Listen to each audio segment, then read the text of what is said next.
قیاس گوری مردان پیشتر گوری زن را ژرفتر میگفتند تا گناهش ژرفتر پنهان شود تا ز خاک او نروید سبزه باعث مسیحیت پاکان شود. بیخبر از آن که زن مادر بود، جرمشان باشد که انسان زاده است، بر چنان عادت شناسان درشت او نصیب زندگانی داده است. بیخبر از آن که زن خالق است، زندگی یابد از او تکرارها، بر گناه جمله فرزندان خود میکشد در گور هم آزارها. بیخبر از آن که زن جان جهان، چشمشان را بر جهان بگشاده است. گر گناهی دارد آن هم این بود کنچنان ناقدردانان زاده است.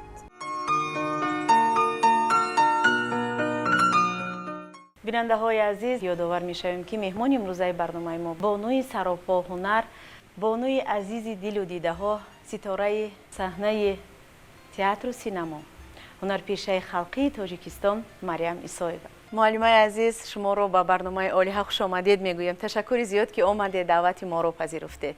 مادر عزیز، مردم تاجیک شما رو از روی نقشای زیادتان بسیار خوب میشناسند. شما روی صحنه تئاتر و سینما نقش زیاد داشتید و میخواستم صحبت را آغاز کنم از دوران کودکی و نورسی شما، چون برای بیننده بسیار عجیب است زندگی پس پردگی شما. میرویم سوی آوان دوران کودکی و نورسی. از همه آوان زیبا این آوان کودکی است تا 6 سالگی، برای اینکه یگان غم دنیای نمیدونی. وقتی که مکتب رفتی تشویش زندگی علاقه سر میشد. آوان کودکی من بسیار هم عجیب بود، گوناگون رنگ بود، برای اینکه پدرم را هر 2 سال 3 سال به یگان ناحیه کاتب رایکوم کارکنی پرتیوی میفرستادن. من در سر خاصور قشلاق شهیدان تولد شدم، لیکن در خانه ما حتما یک تا دکتر، یک تا دایره، کجایی که نرویم در همین دیوال کشال بود. من وقتی کودکیم به این چیزهای نفهمیدم. وقتی که اکتریسه شدم بعد باری از پدرم پرسیدم، حالا که تئاتر با کار میکردم، من گفتم که پدر جان اگر دوره سویتی نمیشد و همون دوره های پیش میشد من کی میشدم؟ بعد پدرم هم خیلی نگاه کردن. گفتن دخترم تو یا طبیب میشدی، دایه میشدی. بعد تبسم کردن و گفتن فالبین میشدی.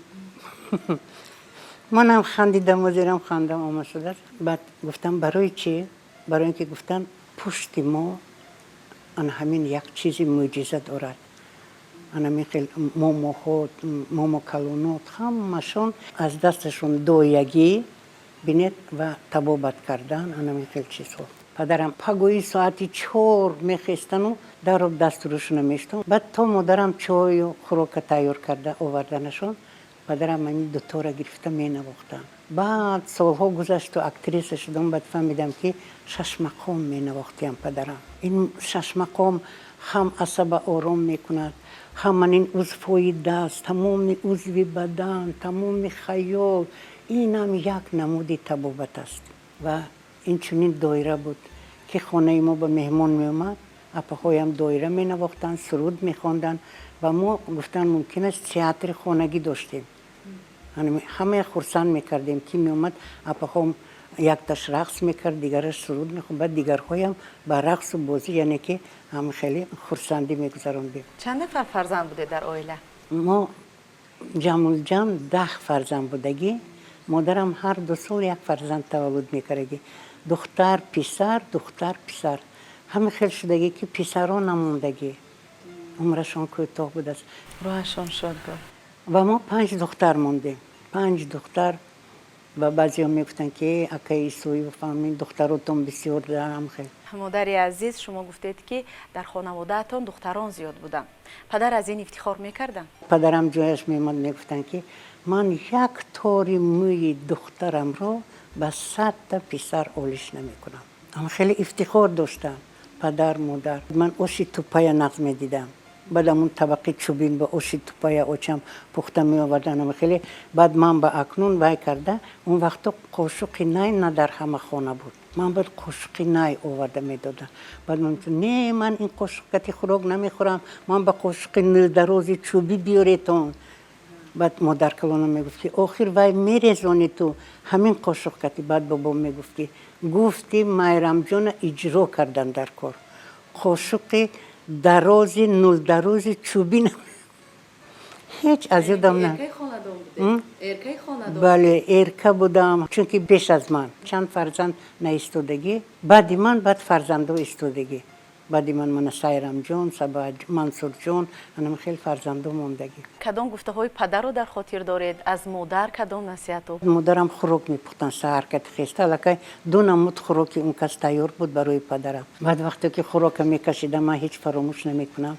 بعد پدر جانم خوراک خورده میگفتن که نام اپی کرامت ما میگرفتن، کرامت جان همین دستاتون با اصل مولیده همین خوراکای میپزید می اینقدر با مزه، اینقدر با لذت. گفتم مادرم وصف میکردن. مادرم باشن اگر صاحب همین فرزند بودن و شرم کرده میگفتن که ای پیش بچه ها به این گپوی نگوید، التماس نگوید.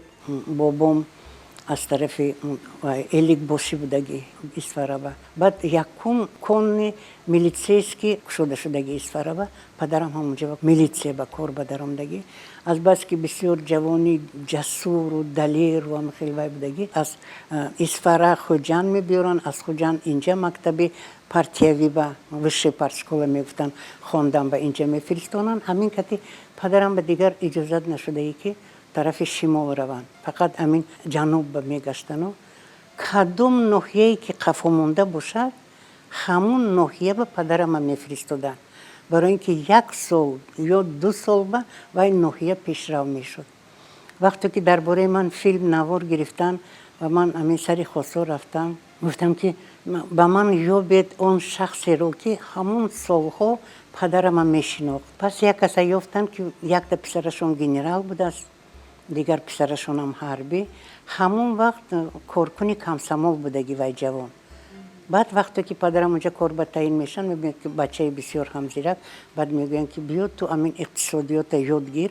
با پدرم یاد داده است وای اقتصاد چی شده است، یعنی که بعد همون آدم نقل کرد که گفت وقتی که پدرتون کاتب رایکم شدن مجلس میگذاروندن، هر یک کشلاقو با گشته و یکم مراجعتشون این بود که شما چی کمبودی دارید، چی نارسایی دارید. انم خیلی سوال خواه. بعد مردم دلش میکشد و بعد میگفت که ما این میخوایم، بای میخوایم، چیز میخوایم. بعد پدرتون مکتوب مینویستن کمیته مرکزی با میگفتن که میخواید که کارها پیش رود، اول خلق آرام کرده، تینج کرده، زندگی اونها پیش بردن در کار، فلان چیزها لازم است. بعد اون وقتا ماشین پلوتراتون که میگوین حسن عربکش به نشان میگن. بعد پوری انمون چیزهایی که برای مردم لازم ماشین که می آوردیم. بعد پدرم تقسیم میکرده سما. بعد این میگوید وقتی که پدرتون یگون حتی همین راهی بلجوان ساختنش سر کرده، مردم وای کتی دومن و سبتو کتی خوک و همون سنگ و قوم و همون چیزا میکشوندگی. اون وقت تکنیک نبودگی که. از پدر کدام خصلت را آموختید؟ از مادر کدام خصلت را؟ یکمین بار این سوال من میشنوم، بسیار هم من مفتون هستم از این سوال. خصلتی حقیقت پرست بودن، راست گفتن. و پدرم میگفتن که آدم لفظش خلا. بعد میگفتن که آدم دروغگوی قسم خور در 2 دنیا میسوزد. آن همین چیزها خصلت‌های بهترین از پدر، اون خصلت‌های مهربانی و پختن و شستن و تازگی و همه این نصیحت‌هایی که مثلا آداب چه خیلی مهمون بیاد چه خیلی قبول کردن در کار کنین یک مکتب مخصوص بود. برای مریم عزیزی دل و دیده ها شدن راه طولانی و دشوار بود یا اینکه توفه تقدیر زود به دل مخلصان راه یافتید؟ در حیاتم برای دل و دیده و این خیلی عزیز شدن هیچ محل از خردسالی هم کوشش نکردیم. پدرم هم خیلی میگفتن که دخترم درخت یک جا میسبزد، میگفتن که مهنت و باز هم مهنت و طاقت. انا همین چیزها بود که شاید من از راهم برنگشتم، هرچند که بسیار مشکلی ها بسیار عذاب ها کشیدم. بسیار سوال میتیم بسیار جوابه که فرزندای من یا نبیره هم پیروی من شدگی وای ها علاقه هنرمند هستن، فرزندم نبیرم، لیکن من اجازت ندادم. از کدام سبب؟ برای اینکه اگر بعد من وای ها هنرمند شوند این نام من آنها با سایه میتید. میفهمید؟ وقتی که انا اکنون از ابیره هایم 7 ابیره دارم، از بین همین ها اگر یگان تاش همین کسب انتخاب کند، یک تاش علاقه هست به فکرم، من راضی هستم. شاید همین مهنت و همین نقشه‌های آفریدگیم، همین طاقت من برای اینکه مردم دید که فوجه هایی که به سر من اومد همشه برداشتم، طاقت کردم. حتی اپای نیزورمو بسیار جاها به وقتی که میرفتم خیلی میگفت از مریم عبرت گرید، بینید خم نشد، عذابی که وی داشت، عذابی که وی کشید، شما هم خم نشوید، عبرت گرید.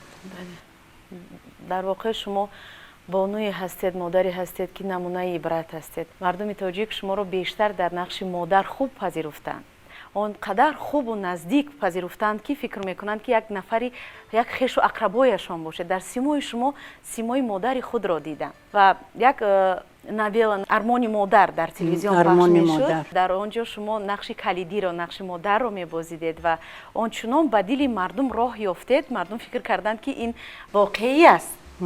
بله، این سخنها اساس دارن این گفته ها. اکراموف نوشتگی اثره.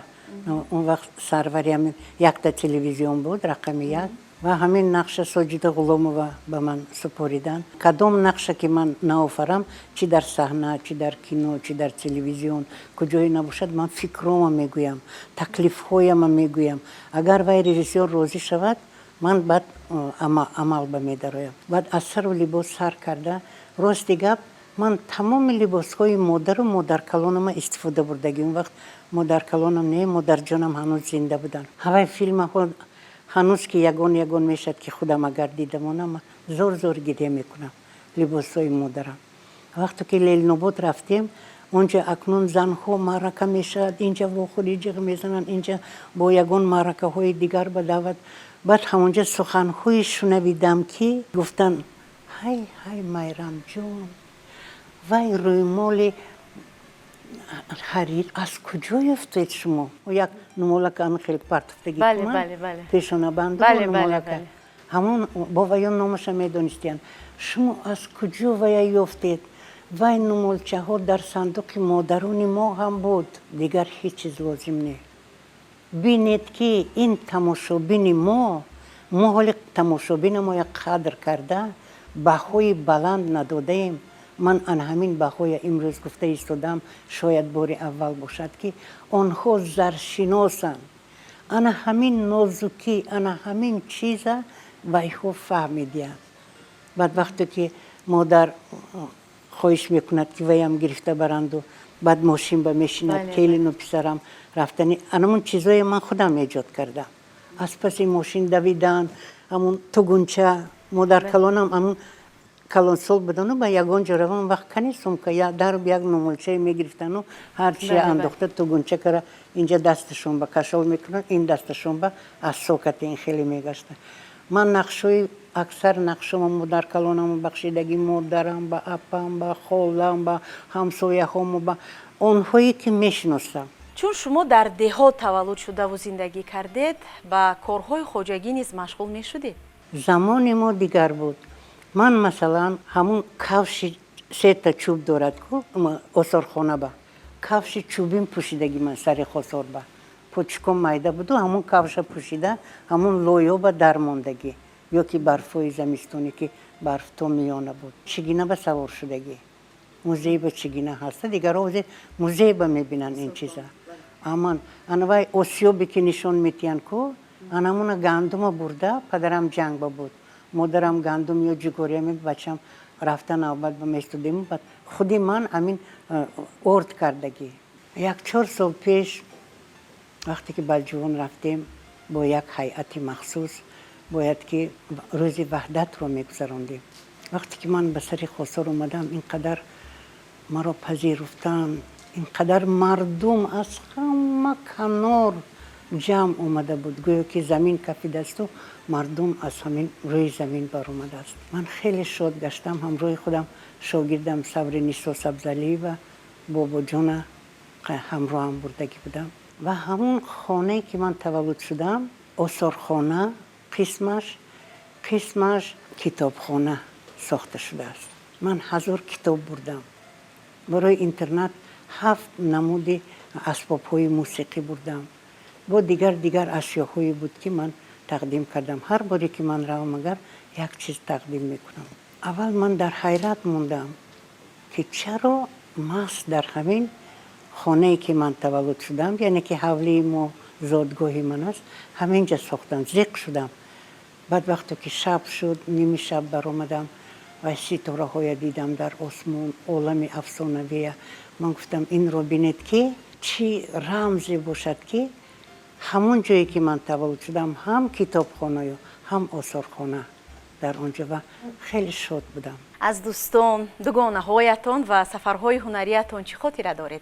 من همین برنامه یک روز تصادفاً موندم که دیدم عدالت رحمانова بعد همین خیلی همه کارم یک طرفه موندم من گفتم این چی باشد که من این سالیان عدالت رحمانova ندیدیم در تلویزیون دوره سویتی با عدالت رحمانova کاتب رایکوم مومن آباد بود من آن وقت جمعیت دانش گفتگی یک تا جمعیت بود موید آمده ماشین کتی دعوت کرده روی دست گرفته ناحیه به ناحیه می بردن که ما نزد مردم برآمد کنیم بعد اون وقت مهمون خانه نبود خانه عدالت رحمانova زندگی میکردیم فرزند داشت شوهرش چه خیلی شوهر مهربان غمخوار خوراک میپزید مهمون پیشواز میگرفت انا این عبرت اویله‌داری شوهرداری فرزندداری وقتی که من این برنامه تماشا کردم با من بسیار برنامه معقول شد نامشم بعد درباره همین خیلی زنهای شجاع که ویخو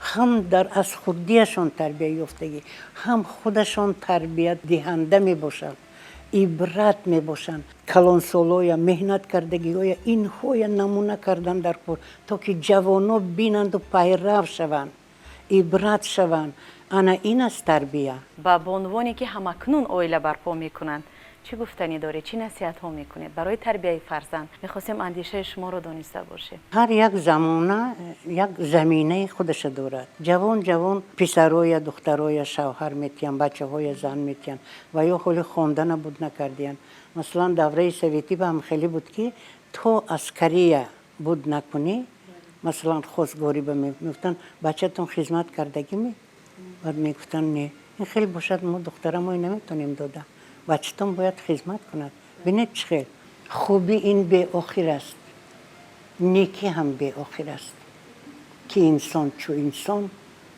بماند چیسان من همین رو گفتنی هستم به مادرها به جوانا نو عروسا اینها پیش از همه تربیه خوب داشته باشند تربیه از چی سر میشه از انتظام در خاندان انتظام در کارخانه انتظام در مکتب نهایت و انتظام ها انتظام وطن دوستی به وجود می‌آورد از نگاه شما صلح و وحدت و آسایشتگی چیست؟ من این وحدت میگویم بسیاری ها نمیدونستن که وحدت چی مغز وحدته بعد من همین برآمد هم بعد میگویم که وحدت این صلح و این طرفش دوستی وقتی که صلح با دوستی دوست شدن یک جا می شود وحدت این چی است وحدت سخن عادی کتی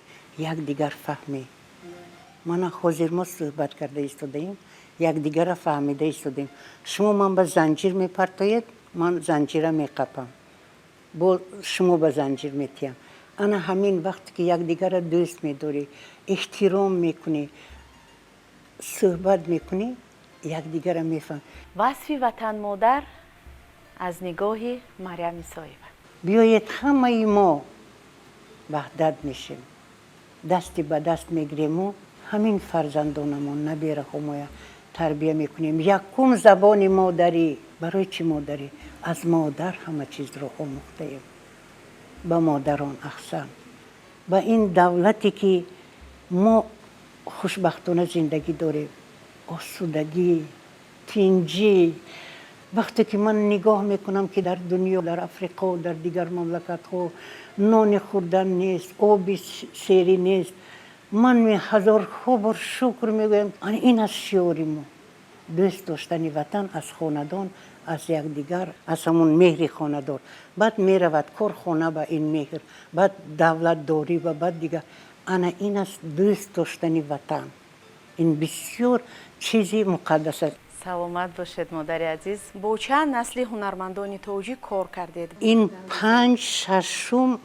و نسلی که تئاتر با کار میکنن از جوانترین جوان آمدگی کار کردم و وقتی که سفر خوب میروم وقتی که وخوری خوب توی خوب بزن شاگردام تویش با و من نگاه میکنم اینقدر ساختمان خوب چه قشلاقایم اینقدر آباد شدگی این زمین ها این باغ ها این همه پیشروی ها و این نسل باید قدر کند داند این است وطن تا جای ما معلومات داریم شما تئاتر کودکانه گل امید را تشکیل کردید کدام نمایش را سراول در صحنه گذاشتید وقتی که پیشوای صلح پرزیدنت ما افغانستان رفتن برای برگشتن گریزه ها من باشم همون وقت گل امید رو من کتاب شما بله دادم در دست من است گل امید رو کشیدم مادمون نان میکفتم من مکتبی معرفت کشیدم فرهنگی کشیدم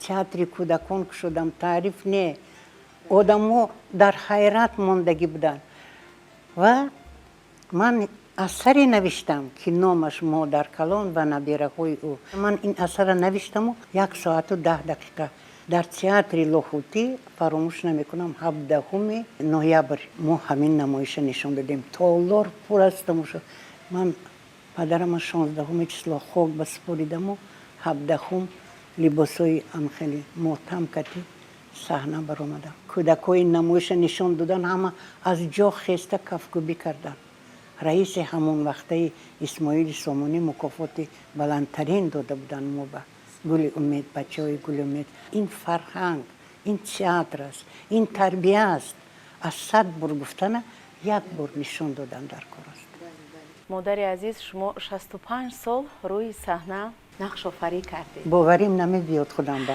در همین مدت نقش هایی که آرزوی دلتان بود با آنها رسیدید و هنرنمایی کردید من حالا این خیلی سیمای نآفریدیم که سیمای مادر من چه زنی خاکسار چه زنی دلیر این اولین زنی در اسفرک فرنجی خودشان رو پرتافته آزادی به بر آمدن مکتب لیکبیز خواندم معلمه شدن دیگرها به علاقه درس می دادن من پیشکی آرزوهایم حاضر نمیگویم چشم نرسد با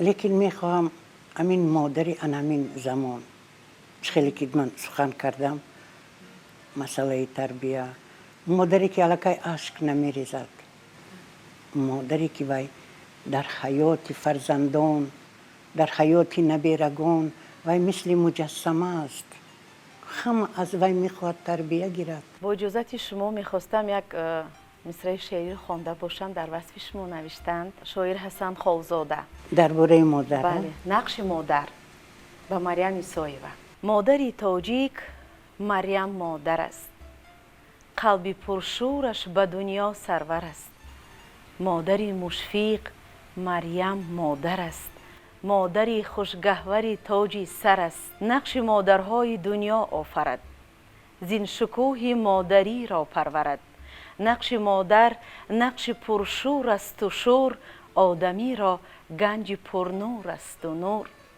مادرانی تاجدارانی جهان، بشنوید پیغام من از قلب و جان. مادران را سجده می آرم چنان، چون که مادر خود یکیست بینم همان. عصر گل آمد خدایا بندگان، شاد گشتند شاد بینم مهربان. چون که مادرهای دنیا گل شدند، بر کف و بر دیده ها سنبل شدند. مادران را من به جان پروردم، گلچین و گلپروری بحر و برند. بشنوی مادر منم فرزندی تو، بر دل و بر دیده ها پیوندی تو. ببینید چقدر سخنهای بزرگ، سخنهای عالی. اکنون همین قدر شمای همین سخناتون برندگیتون شینم و زیبا است که گپ نمیابم، لیکن بعد این شعر که شما خوندید من خیلی فکر کردم شما بنیو کرده که همه اون گفته هایی که ما تا این وقت صحبت کردیم همه چیز در اینجا گفته شده است. اگر اینجا وای شاعر به وصف من گفته باشد، من حاضر گفتنی هستم که این سخنان منند، من به دیگران میگویم و گفتنیم. بسیار خوب میشد یک پارچه از همون نقش خود، از نقش مادر که مردم شما را با این نقش بسیار میپسندند و دوست میدارند و مقبول و عزیز دل و دیده های مخلصان هستید. امکانیت باشد، خواهش باشد، با جان و دل. از همه چیز مقدس این مادر است. تو مانند زمین تنهای مادر، تو مانند زمین یک تای مادر. زمین را هر قدر چون مال میراثی میان هم فرزندان تو تقسیم کردند، زمین را قطعه قطعه برای یکدیگر تقدیم کردند، ولی یک روز دانستند زمین قسمت نخواهد شد. زمین و آسمان، خورشید و ماه، مادر وطن قسمت نخواهد شد. همه با خود زمین و آسمان دارند، همه با خود ماه و آفتاب دارند، ولی اصلا ماه و خورشید، ولی اصلا زمین و آسمان مانند تو یکتا و تنهایند. هر آنچه بیش از یکتا بود چندان مقدس نیست. تو مانند زمین تنهای مادر، تو مانند زمین یکتای مادر. این است. سلامت باشید، از این بلندتر زنده باشید مادری عزیز. بسیار سخنهای والا، بسیار قرائت خوب. در حقیقت شما یک شخصیت شناخته در سیمای شما. ما زنان و بانوان و مادری تاجیک را چنین دلیر، چنین جسور، چنین قوی اراده میبینیم و همیشه کوشش میکنیم که پیرو شما بر این مادری جسور و دلیر و توانا و دانا باشیم و بگذار همیشه چنین جوان و زیبا صمیمی باشید، همیشه سایبانی سر فرزندان و نزدیکان و پیوندان خود باشید. من گفتنی هستم که همه اون جوانهایی که مادرانشون رو گم کردن در حیات نیستن و مرا مادر خوندن، من مادری همه شمایانم. هیچ چیز از دستم نآید، سخن شیرین میگویم، با آغوشم میگیرم، نصیحت میکنم. سروری مملکت ما، پیشوای ما عمر دراز بینن، دولت ما تنج و امان باشد و همه ما صحت سلامت باشیم. تشکر. برنامه بسیار هم زیبا، برنامه پر نور، برنامه با مضمون و بگذار باز هم در آینده برنامه‌تون انکشاف یابد. سلامت باشید. تشکر زیاد مادری عزیز. باری دیگر شما رو به برنامه عالیه خوش آمدید میگویم. تشکر زیاد که آمدید. شما عالیه، برنامه‌تون عالیه و عالیه ها از شما عبرت گیرم. سلامت باشید. سلامت باشید. تشکر زیاد مادری عزیز. خوش آمدید. بیننده های عزیز، اینجا رسیدیم به فرجام برنامه عالیه. یادآور میشویم که مهمان امروزه برنامه ما بودند بانوی سراپا هنر، بانوی عزیز دل و دیده ها، ستاره صحنه تئاتر و سینما، هنرپیشه خلقی تاجیکستان مریم ایسایeva. خیر تا دیدار آینده صحتمند و پیروز باشید.